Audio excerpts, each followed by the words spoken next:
Hi. It's Wednesday, April 15th, and I'm ready to read another story.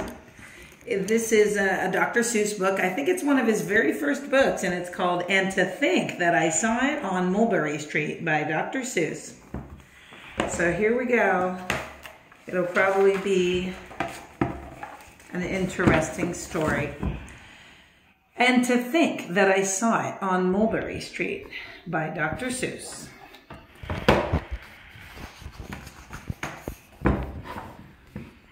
When I leave home to walk to school, Dad always says to me, "Marco, keep your eyelids up and see what you can see."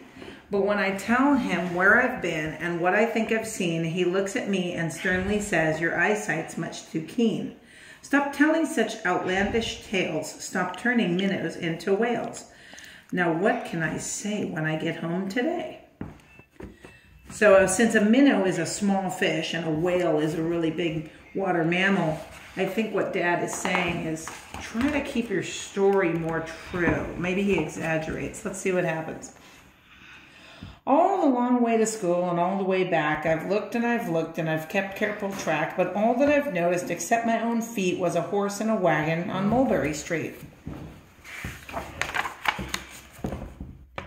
That's nothing to tell of. That won't do, of course. Just a broken down wagon that's drawn by a horse. That can't be my story. That's only a start. I'll say that a zebra was pulling the cart. And that is a story that no one can beat when I say that I saw that on Mulberry Street. Yes, the zebra is fine, but I think it's a shame, such a marvelous beast with a cart that's so tame.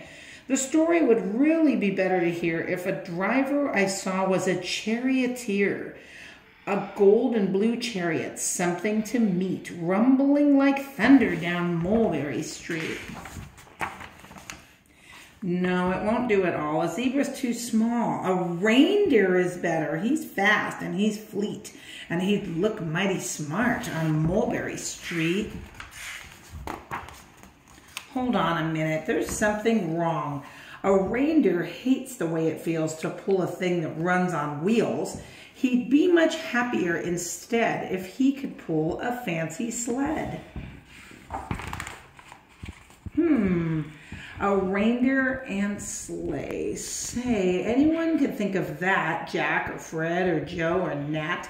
Say, even Jane could think of that. But it isn't too late to make one little change. A sleigh and an elephant. Now there's something strange. I'll pick one with plenty of power and size, a blue one with plenty of fun in his eyes. And then, just to give him a little more tone, have a Rajah with rubies perched high on a throne. Say, that makes a story that no one can beat when I say that I saw that on Mulberry Street. But now I don't know. It still doesn't seem right. An elephant pulling a thing that's so light would whip it around in the air like a kite. But he'd look simply grand with a great big brass band. A band that's so good should have someone to hear it, but it's going so fast that it's hard to keep near it.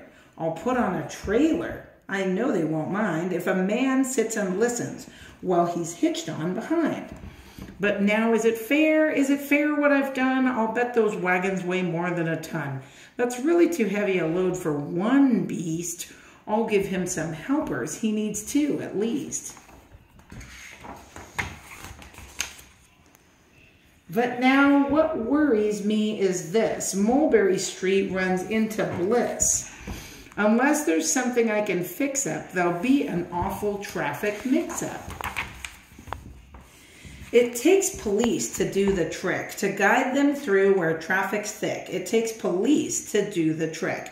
They'll never crash now. They'll race at top speed with Sergeant Mulvaney himself in the lead. The mayor is there, and he thinks it's grand, and he raises his hat as they dash by the stand. The mayor is there, and the aldermen too, all waving big banners of red, white, and blue. And that is a story that no one can beat when I say I saw all of this on Mulberry Street. With a roar of its motor, an airplane appears and dumps out confetti while everyone cheers. And that makes the story that's really not bad, and it still could be better. Suppose that I add a Chinese man who eats with sticks and a big magician doing tricks and a 10-foot beard that needs a comb. No time for more, I'm almost home.